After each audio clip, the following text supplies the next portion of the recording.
Hi, I'm Jay Matheson with Midlands Audio Institute, and I'm also an engineer at the Jam Room recording studio, and the people at Front End Audio loaned me this Chameleon. Let's see, it's a 7802, and it's a stereo photo-optical compressor, and after the compressor is actually a drive circuit and then an output. It's a very interesting piece. I used it on bass guitar and vocals and had really good results with it. And let's talk about the unit a little bit. Of course, you have your compression, which is basically your threshold.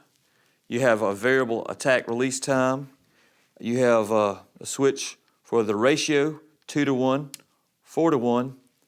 You have a high pass filter, which basically filters the lows out of the detection circuit so you don't get as much pumping from the low end. And you have your drive and your output. So basically the signal comes in and you need to send in, of course, approximately a 0 dB line level signal.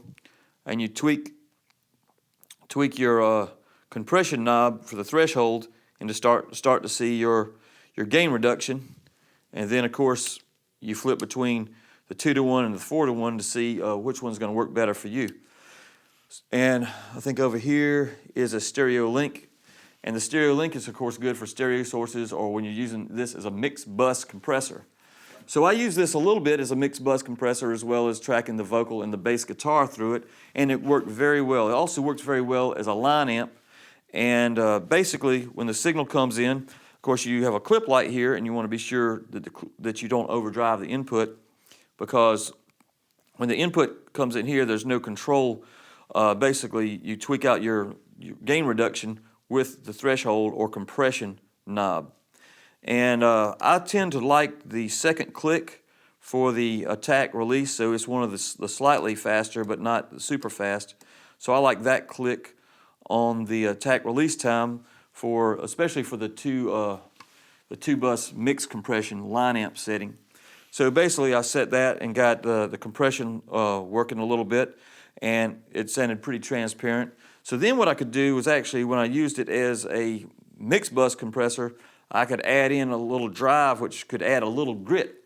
Also took some guitar subgroups and sent that out through here, and I was able to get on some heavier guitars, add a little grit to those so they would jump out of the mix a little more. It gave it a little more of an analog-y sound.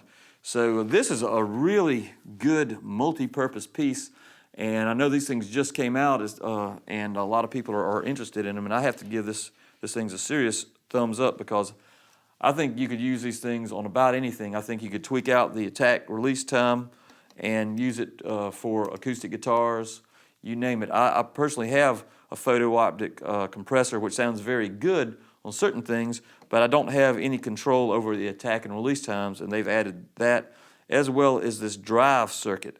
So the drive circuit gives us, when you push it really hard, it actually starts to add some harmonic content, and it's not real crackly or anything, a fairly warm sort of distortion. And we're looking at the back of this Chameleon piece, and we'll notice one big change they made here from some of their previous stuff is there's an internal power supply. So that's nice that you don't have to pay for an extra power supply, and it makes your rack a lot neater. And of course you have XLR inputs and outputs on this piece. So you'll also notice as far as the overall build quality, very solid, very nice quality pots here.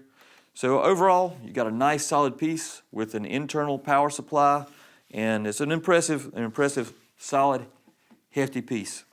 So if you're looking to grit up your tracks just a little bit, reamp them, or run your tube mix through it, it's great. And of course, just for tracking about anything, I think this probably sound good to run a drum subgroup through. I couldn't think of any source you couldn't use this thing on. So I'm really excited about this piece, and hopefully some of you guys will be interested as well. And so you can check this out at www.frontendaudio.com.